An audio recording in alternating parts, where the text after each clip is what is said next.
नमो तस्सा भगवतो अरहतो।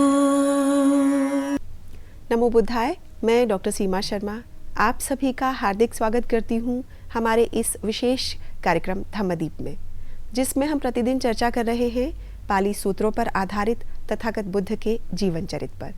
साथियों, पिछले भाग में हमने चर्चा की थी दीर्घ निकाय के महापरिनिर्वाण सूत्र पर आधारित तथागत बुद्ध के महापरिनिर्वाण से 1 वर्ष पूर्व की कुछ महत्वपूर्ण घटनाओं के बारे में। इनमें विशेष रूप से हमने चर्चा की थी वज्जियों पर आक्रमण की भावना से मगध के राजा अजातशत्रु अपने एक मंत्री को तथागत बुद्ध के पास सलाह लेने भेजता है। इसके उत्तर में तथागत बुद्ध 7 अपरिहार्य धम्म की देशना देते हैं। इसी श्रृंखला को आगे बढ़ाते हुए आज हम चर्चा करेंगे कुछ अन्य महत्वपूर्ण घटनाओं के बारे में, जिनमें विशेष रूप से सारिपुत्र और सिंहनाद की घटनाएं शामिल हैं। साथ ही हम चर्चा करेंगे तथागत बुद्ध द्वारा पाटिली गांव के गृहस्थों को शील और सदाचार पर दी गई कुछ महत्वपूर्ण देशनाओं के बारे में। और साथ ही हम चर्चा करेंगे पाटिली गांव के शहर में रूपांतरण और तथागत बुद्ध की भविष्यवाणी के विषय में भी। इस विषय पर महत्वपूर्ण जानकारी देने के लिए हमारे मध्य उपस्थित हैं भंते कुशल सुमन जी। आपने बुद्ध दर्शन में उच्च शिक्षा प्राप्त की है तथा आपको अनेक सम्मानों से सम्मानित किया गया है। इसके साथ ही आपने विभिन्न मंचों पर बुद्धिज्म पर अपने विचार भी प्रस्तुत किए हैं। तो हम स्वागत करते हैं भंते कुशल सुमन जी का। भंते जी, आपका बहुत बहुत स्वागत है। नमो तस्सा भगवतो अरहतो सम्मा संबुद्धस्स। नमो तस्सा भगवतो अरहतो सम्मा संबुद्धस्स।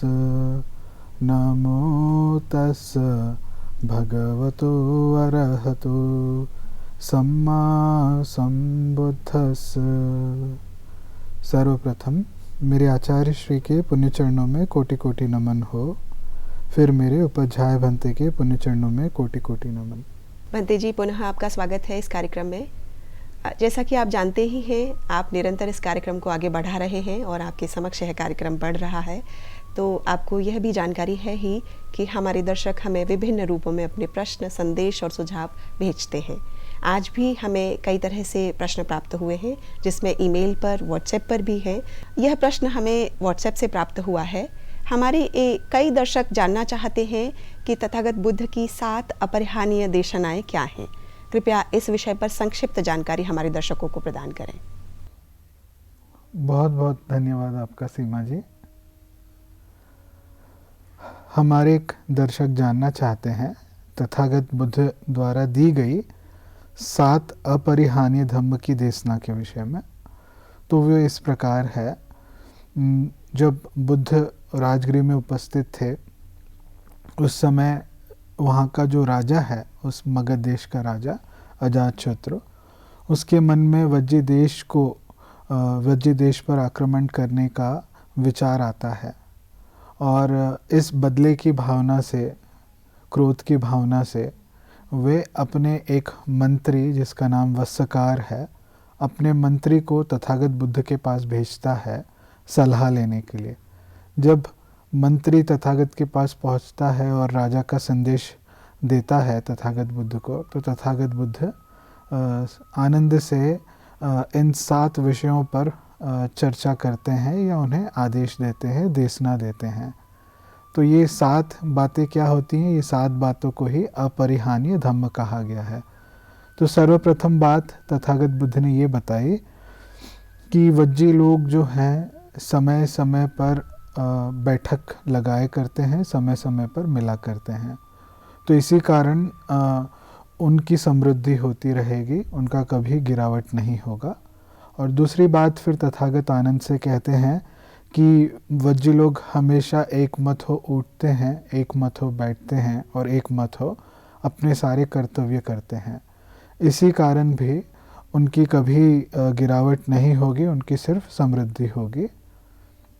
और तीसरी बात तथागत बताते हैं कि जो वज्जी देश का संविधान है, वे अपने संविधान के विरोध में कोई ऐसा कानून लागू नहीं करते जो लोगों के अहित में हो, और जो पहले से ही चलते आ रहे हैं कानून हैं कहीं लंबे समय से, उसका भी वे कड़ाई से पालन करते हैं।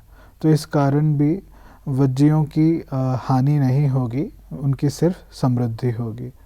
और फिर तथागत तीसरी बात के बाद चौथी बात इस प्रकार से बतलाते हैं, वज्जी लोग अपने बुज़ुर्गों का बहुत ही अच्छे रूप से आदर करते हैं, सत्कार करते हैं, ख्याल रखते हैं। इस वजह से भी उनकी कभी हानि नहीं होगी, उनका कभी गिरावट नहीं होगा, सिर्फ समृद्धि होगी।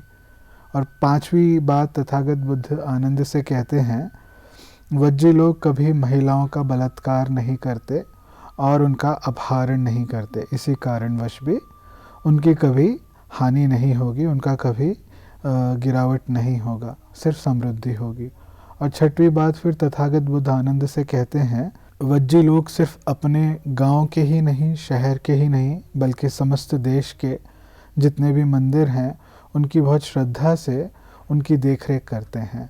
तो इस कारणवश भी उनकी समृद्धि होगी, कभी गिरावट नहीं होगी।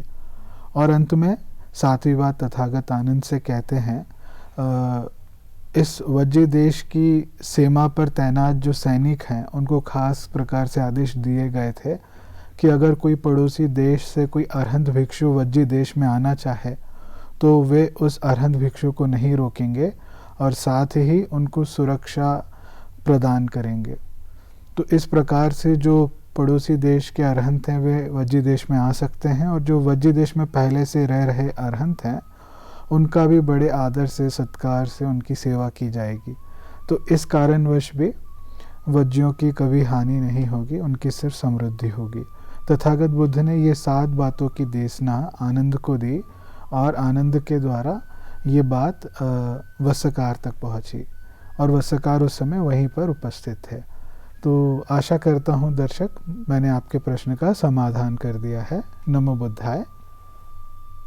भंते जी, आपका बहुत बहुत धन्यवाद। आपने तथागत बुद्ध की 7 अपरिहार्य देशनाओं पर महत्वपूर्ण जानकारी हमारे दर्शकों को प्रदान की।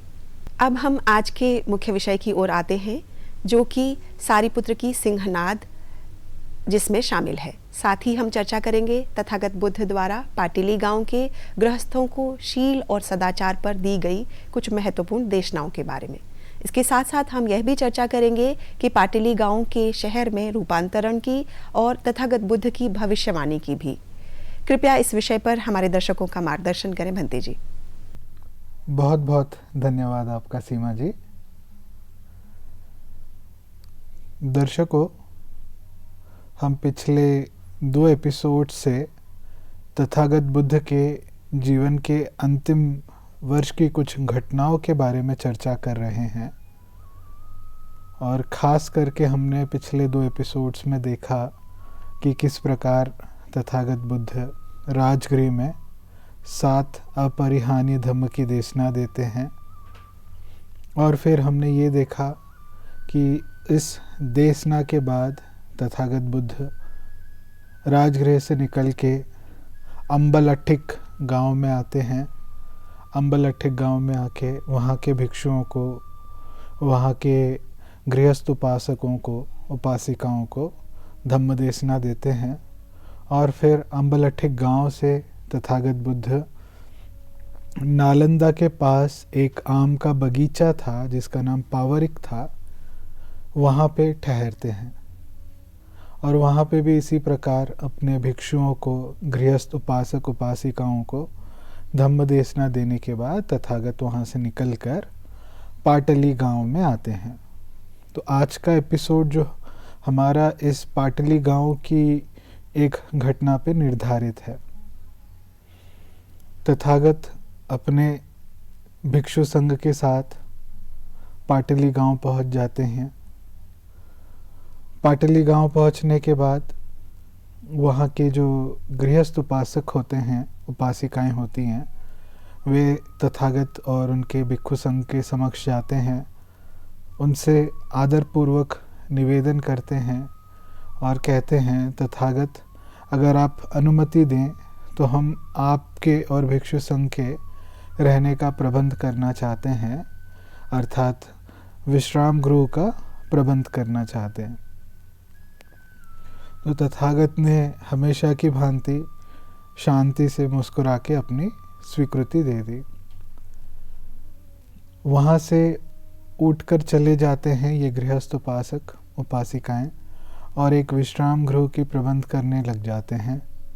प्रबंध के दौरान वे नाना प्रकार के आसनों को बिछा देते हैं, पानी के मटके को रख देते हैं, दिए को रख देते हैं उसमें घी डाल के, तेल डाल के, ताकि वे सारी रात जलता रहे। इस प्रकार से जब प्रबंध हो जाता है तो वे तथागत के समक्ष जाते हैं और कहते हैं, तथागत, आपके लिए और भिक्षु संघ के लिए विश्राम के लिए एक गृह का निर्माण या प्रबंध कर दिया गया है। आप कृपया करके जैसा ठीक समझे वैसे करें। तथागत अब वहाँ से उठकर ये जो विश्राम गृह है इसमें अंदर आने से पहले अपने पैरों को धो लेते हैं। पैरों को धो के अंदर जब विश्राम गृह के अंदर जाते हैं तो इस विश्राम गृह के बीचों बीच एक स्तंभ था। स्तंभ की ओर अपनी पीठ सटाकर बैठ जाते हैं, पूर्व दिशा की ओर मुख करके। और फिर तथागत के बैठने के बाद भिक्षु संघ धीमे धीमे एक एक करके अंदर आते हैं और तथागत के पीछे जाकर पश्चिमी दिशा की ओर अपनी पीठ सटाकर दीवार से तथागत के पीछे बैठ जाते हैं और उनका मुख पूर्व दिशा की ओर होता है। और इसके बाद जो गृहस्थ होते हैं वे भी एक एक करके आते हैं और पश्चिमी दिशा की ओर अपना मुख करके बैठ जाते हैं। उनके सामने तथागत और भिक्षु संघ विराजमान होते हैं।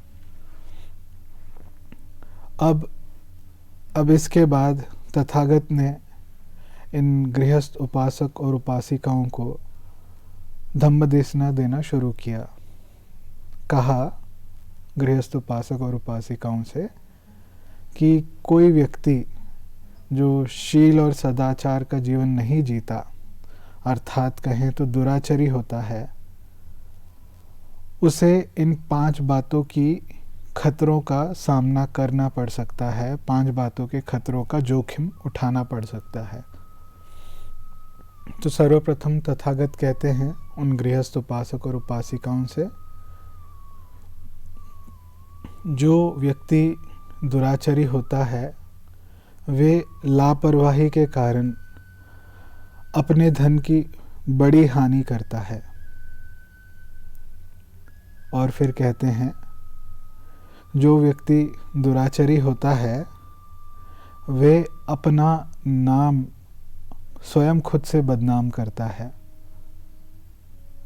फिर कहते हैं जो व्यक्ति दुराचरी होता है, शील सदाचार का जीवन नहीं जीता, वे मूर्छित अवस्था में मरता है।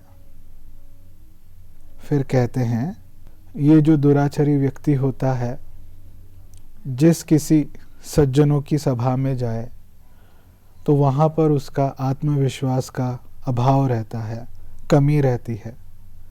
वह आत्मविश्वास से उस सभा में प्रवेश नहीं कर पाता।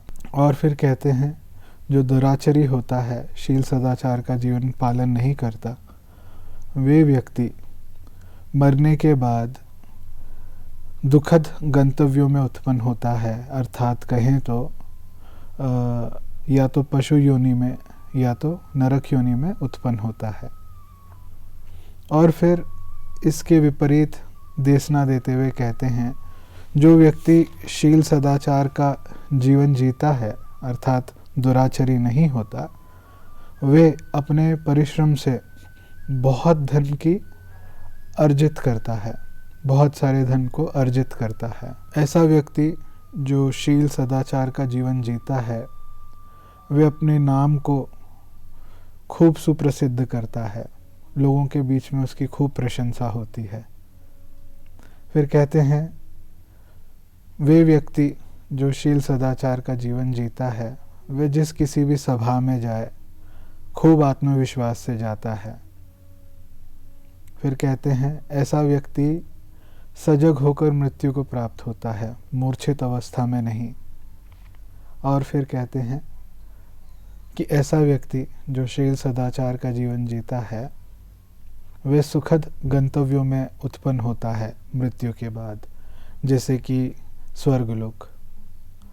तो इस प्रकार जब तथागत बुद्ध ने इन 5 बातों की धम्म देशना दी उन गृहस्थ उपासकों को, उसके बाद रात के कहीं अंधेरे होने तक वे नाना प्रकार से इन उपासक उपासिकाओं को धम्म देशना देने के बाद उनको वहाँ से जाने के लिए अनुमति देते हैं। जब ये गृहस्थ उपासक उपासिकाएं चले जाते हैं उस विश्राम गृह से, तथागत स्वयं उठकर एक शून्यागार में चले जाते हैं और सारी रात ध्यान साधना में बिताते हैं। और जब ये ध्यान साधना में बिता रहे थे तो उस समय इस पाटली गांव में और उसके आसपास एक शहर का निर्माण किया जा रहा था, और इस निर्माण की देखरेख मगध देश के 2 मंत्री कर रहे थे। एक मंत्री का नाम था वस्सकार, जो मैंने आपको पहले ही बताया इस वस्सकार मंत्री के बारे में पिछले एपिसोड में, और दूसरे मंत्री थे सुनीद। तो ये 2 मंत्री सुनीद और वस्सकार मिलके एक नए शहर का निर्माण करवा रहे थे पाटली गांव के आसपास। जब ये निर्माण कर रहे थे तो देवताओं के यजमान तब वहाँ के खेतों में विचरण कर रहे थे। वो जो पाटली गांव था उसके आसपास जो खेत थे, उस खेत में देवताओं के यजमान विचरण कर रहे थे। उनमें से जो सबसे पराक्रमी देवता थे वे शक्तिशाली राजाओं और मंत्री के मन को प्रभावित कर रहे थे ताकि वे अपने शहरों का निर्माण उस जगह पर करें जहाँ पर ये पराक्रमी देवता विचरण कर रहे हैं।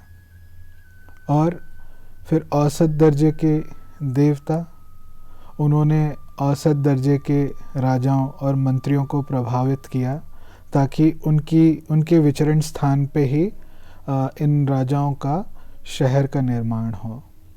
और जो छोटे दर्जे के देवता थे, उन्होंने छोटे दर्जे के राजाओं का और उनके मंत्रियों का मन को प्रभावित किया ताकि ये जो शहर का निर्माण है छोटे देवताओं के विचरण स्थान पर हो।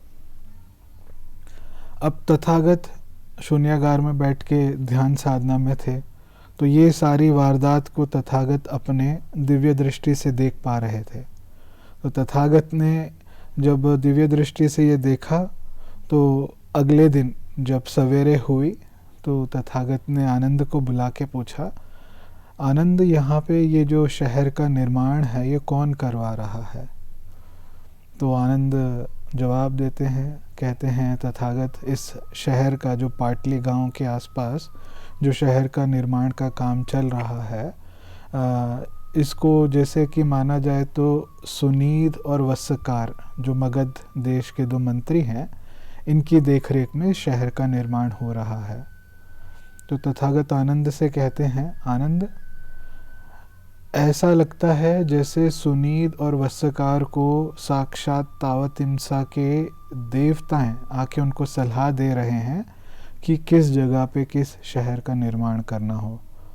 इतना भव्य है ये। और इसके बाद तथागत कहते हैं, सभी प्रकार के अध्यात्म और व्यापारिक केंद्रों में पाटलिपुत्र शहर उन सब में बड़ा स्थान प्राप्त करेगा, जहाँ पर ढेरों मात्रा में धन होगा, सोना होगा।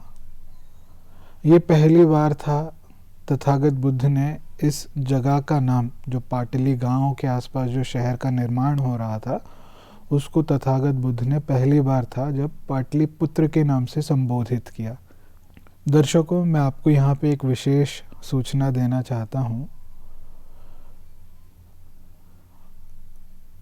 ये जो पाटलिपुत्र है, पाटलिपुत्र हमें अगर जिस किसी ने भारत की प्राचीन इतिहास को पढ़ा होगा तो वे जानता होगा कि राजा अशोक जब इस भारतवर्ष के राजा हुआ करते थे, उनकी राजधानी पाटलिपुत्र हुआ करती थी। और राजा अशोक का समय कब था? भगवान बुद्ध से लगभग 250 साल बाद। तो भगवान बुद्ध ने पहले ही एक घोषणा कर दी थी, एक भविष्यवाणी कर दी थी कि इस स्थान पे, ये जो पाटली गांव के आसपास जो ये शहर का निर्माण हो रहा है, जिसको पाटलिपुत्र के नाम से संबोधित किया गया, ये बहुत बड़ा केंद्र होगा अध्यात्म का, बहुत बड़ा केंद्र होगा व्यापार का। और ये सत्य साबित होती है जब हम भारत का प्राचीन इतिहास पढ़ते हैं।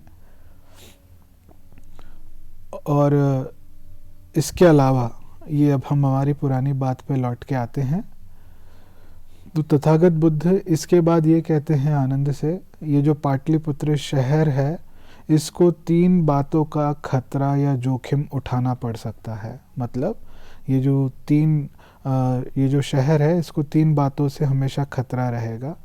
एक है अग्नि, दूसरा है जल और तीसरा है कलह। तो जल इसीलिए क्योंकि वहीं से ही पाटलिपुत्र के बगल से ही बहुत बड़ी नदी गुजरती है। अगर कोई व्यक्ति आज पटना जाए तो पटना के आसपास में ही एक पाटलिपुत्र करके भी एक छोटा सा जगह का भी निर्माण हो रहा है, तो वहाँ पे जाके देख सकता है। ये सारे आर्कियोलॉजिकल एविडेंस हैं। और जल के अलावा अग्नि भी बुद्ध एक बातों में गिनाते हैं जो कारण बन सकता है इस पाटलिपुत्र के खतरे के लिए। और तीसरा जो बात होती है, जो तीसरा बिंदु होता है, जो खतरा होता है, वो है कलह। तो कलह तो हमेशा रहती ही है जब ये केंद्र है, ये राजधानी है इतने बड़े भारतवर्ष की। तो यहाँ पे कलह होने की संभावना इसीलिए है क्योंकि बगल देश के जब राजा इसमें घुसपैठ करेंगे तो सबसे पहले राजधानी पे ही अटैक करने का प्रयास करेंगे। तो इन 3 बातों को तथागत बुद्ध ने अपने इस देशना के दौरान आनंद से कहा। अब इस घटना के बाद तथागत बुद्ध को ये जो 2 मंत्री हैं, सुनीध और वस्सकार, इन्होंने अपने पास अगले दिन भोजन के लिए आमंत्रित किया। जब भोजन पे आमंत्रणा दी तो तथागत बुद्ध ने स्वीकार किया और अगले दिन इनके पास भोजन करने आए। भोजन होने के बाद तथागत बुद्ध ने इस प्रकार से इन दोनों को आशीर्वाद दिया। और तथागत कहते हैं इन दोनों मंत्रियों से, जहाँ पे एक बुद्धिमान व्यक्ति अपना निवास बनाता है, वे वहाँ के आसपास में रह रहे साधुओं को हमेशा भोजन करवाता है, दान देता है भोजन का, और साथ ही स्थानीय देवताओं को भी भोजन अर्पित करता है।